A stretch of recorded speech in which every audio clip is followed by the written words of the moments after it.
क्या आप जानते हैं कि पीएम मोदी का हाल ही में इंडोनेशिया का दौरा सिर्फ एक डिप्लोमेटिक मीटिंग नहीं बल्कि चीन के खिलाफ भारत का एक ऐसा चक्रव्यूह है जिसने ड्रैगन की नींद उड़ा रखी है। इसे कहते हैं एक तीर से कई निशाने। आज हम डिकोड करेंगे कि कैसे भारत ने साउथ चाइना सी में चीन को घेरने की पूरी तैयारी कर रखी है।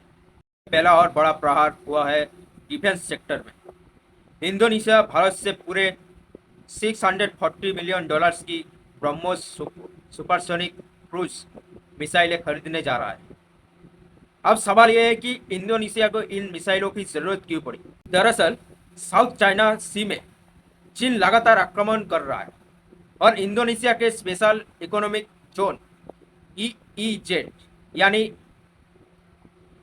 एक्सक्लूसिव इकोनॉमिक जोन में घुसपैठ करने की कोशिश कर रहा है।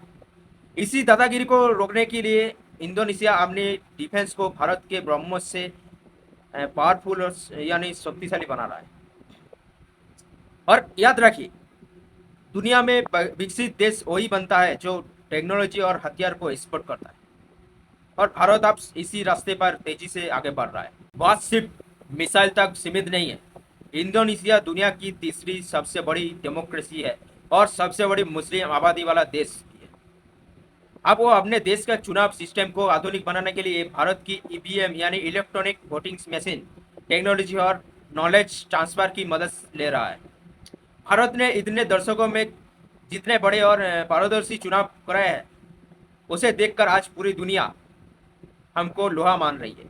आते हैं सबसे बड़े गेम चेंजर पॉइंट पर, क्रिटिकल मिनरल्स।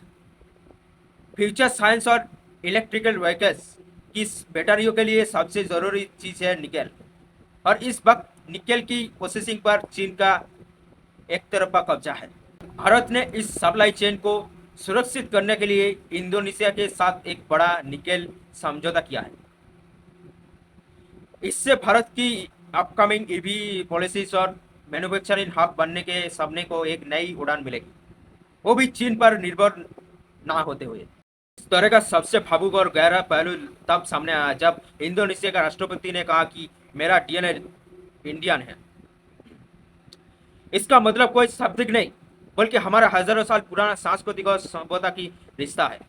भले ही इंडोनेशिया आज एक बड़ी मुस्लिम आबादी वाला देश हो, लेकिन वह आज भी रामायण महाभारत और बाल्मीकि जैसे सांस्कृतिक रची रची बसी है। पीएम मोदी ने वहां जाकर प्राचीन मंदिरों के रिस्टोरेशन का उद्घाटन कर इस सब कबार को और मजबूत किया है। इंडोनेशिया तो सिर्फ एक शुरुआत है।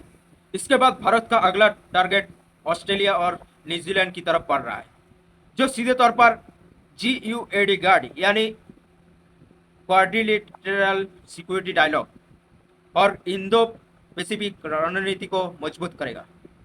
ड्रैगन को चारों तरफ से घेरने की भारत की इस डिप्लोमेटिक चाल पर आपकी क्या राय है? कमेंट बॉक्स में जय हिंद लिखकर जरूर बताएगा। अगर वीडियो इन्फॉर्मेटिव लगे तो इसे दोस्तों के साथ, अपने घर के रिलेटिव्स के साथ शेयर जरूर करिएगा और चैनल को सब्सक्राइब करना ना भूले। मिलते हैं अगले वीडियो में। जय हिंद।